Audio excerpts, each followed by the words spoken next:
Então ele diz, e por que sei? Porque a sequência aqui é tão óbvia que não precisa nem de interpretação.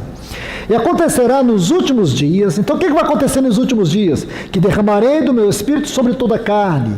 Vossos filhos, vossas filhas profetizarão, vossos jovens terão visões, e vossos velhos sonharão sonhos. Até sobre meus servos e sobre minhas servas derramarei do meu espírito naqueles dias, e profetizarão.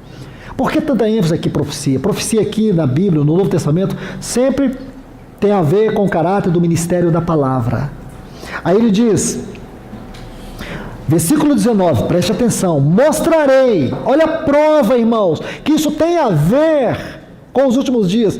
Mostrarei prodígios em cima no céu, sinais embaixo na terra, sangue, fogo e vapor, preste atenção, e o sol se converterá em trevas e a lua em sangue, antes, olha a chave, que vem o grande e glorioso dia do Senhor.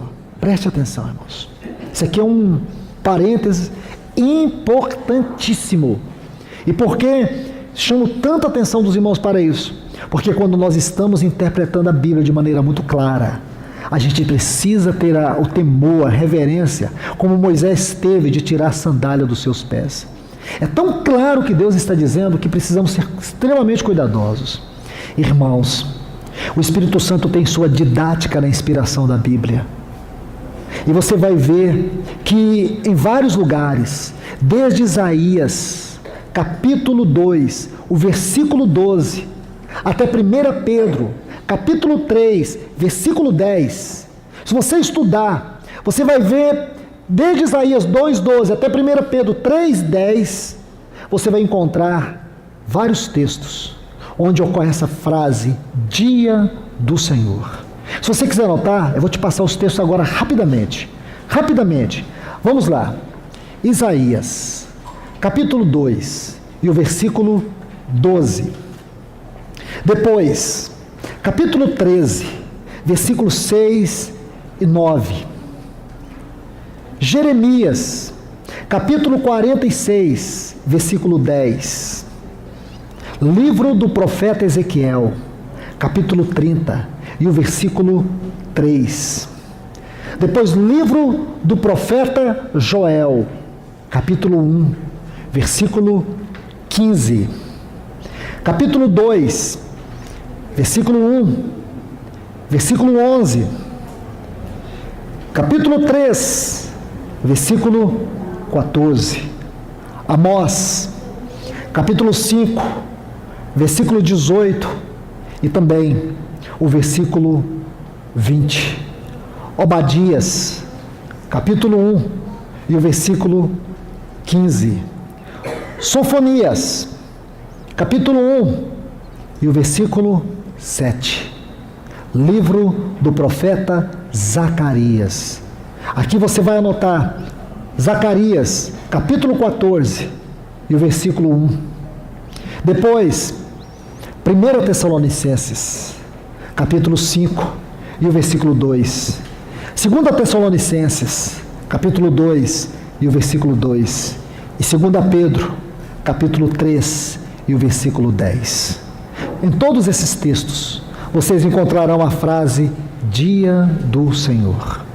Preste atenção, em cada lugar aonde você lê essa frase, você vai ver que no seu contexto fala de um dia de espanto, dia de angústia, dia de devastações, dias terríveis.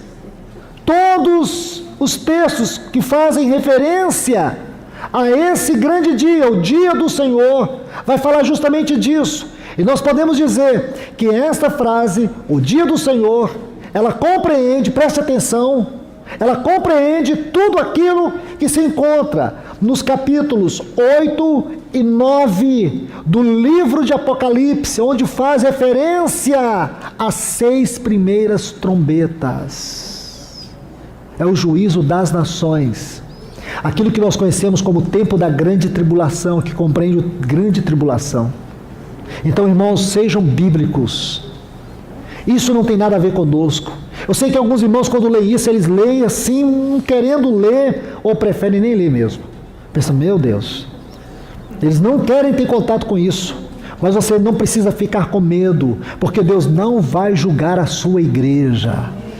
Por um lado, nós podemos dizer, irmãos, que os nossos pecados já foram julgados lá na cruz do Calvário. Ele vai julgar no sentido, a palavra quando diz que o juízo começará pela casa de Deus, a palavra juízo lá tem a ver com crise, que tem a ver com apostasia, e um tratamento de Deus, e é o que Deus está fazendo nesta hora de grandes trevas. O Deus do trono, que está sentado no trono de glória, Ele não se calou, Ele está falando com a sua igreja nessa noite, Ele está falando com a igreja em muitos lugares, Ele está chamando ela, Ele está tirando ela de todas as algemas, de todos os cativeiros religiosos, Ele está libertando ela da preeminência dos homens, Ele está tocando profundo, Ele está pelejando contra ela, como Deus pelejou, o anjo do Senhor, o nosso Senhor, pelejou com Jacó no vale de Jaboque. Ele está pelejando porque Ele vai prevalecer sobre ela.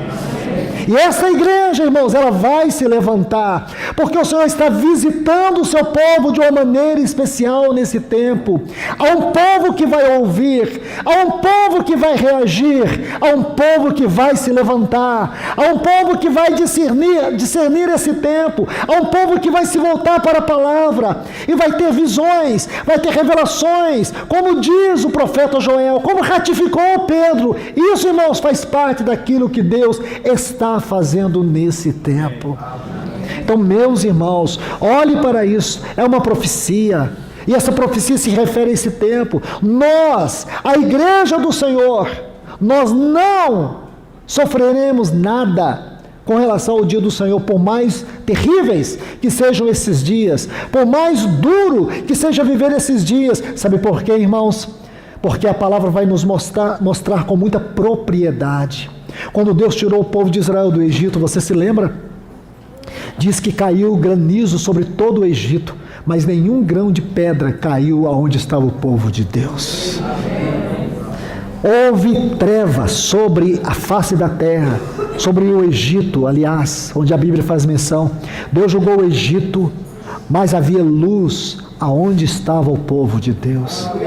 Havia morte dos primogênitos em todas as casas do Egito, mas não havia morte dentro da casa, só havia fora, porque o Cordeiro que foi morto por nós, Ele é a nossa proteção, Ele é a nossa segurança. Ele prometeu nos guardar, porque guardastes a palavra da minha perseverança, também eu te guardarei da hora da provação que virá sobre o mundo inteiro.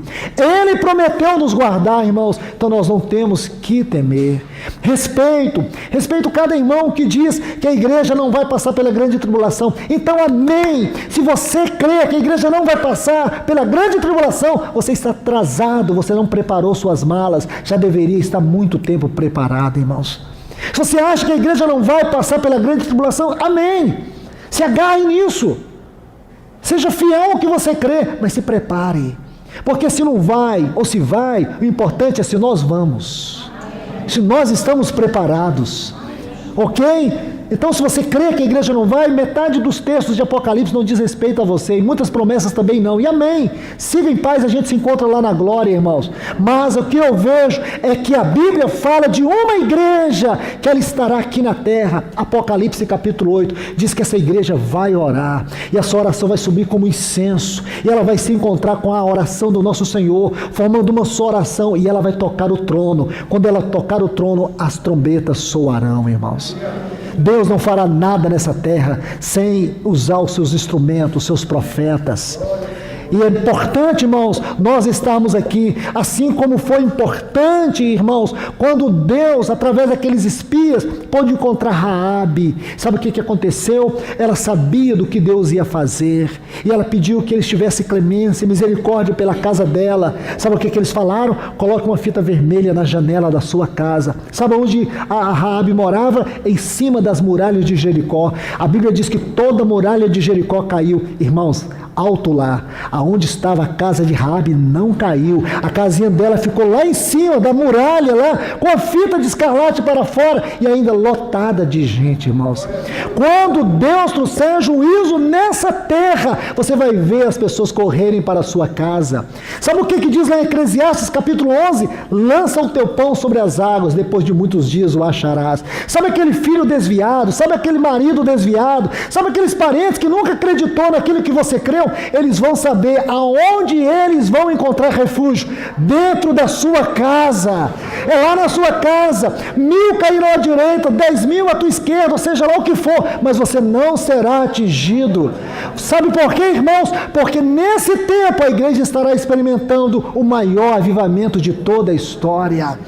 Isso é glorioso, irmãos, quando nós começamos a olhar a notícia e olhar a palavra de Deus, e a gente poder mandar um WhatsApp um para o outro: Jesus está voltando, eu sinto que Ele está voltando. Imagina isso, irmãos. Nós vamos viver aqui na terra, nesse tempo. Isso é importante para você, não? É importante sim, porque nós somos chamados para viver esta hora. Aquilo que Mardoqueu disse para Esther, no capítulo 4, versículo 14: quem sabe se para tal tempo como este fostes elevada a rainha. Você já imaginou? Porque Deus trouxe você para esta geração. Profetas, homens de Deus, mulheres de Deus, morreram almejando viver aquilo que nós estamos prestes a viver, irmãos. Eles morreram desejando ardentemente experimentar isso, e hoje eu e você estamos aqui, irmãos, e estamos vivendo essa hora com tanta frieza espiritual, com tanta indiferença, com tanta incredulidade. Como é possível, irmãos? Como é possível você ver tantos homens de Deus que queriam estar aqui vivos para viver esta hora, para poder proclamar o evangelho do reino, para poder encorajar os irmãos dizendo: nosso Senhor está voltando. É necessário que nós apressemos, é necessário que nós venhamos nos preparar, porque um grande mover dos céus, como a chuva torrencial, está para cair no nosso meio. Aonde nós estamos, irmãos? O que nós estamos fazendo?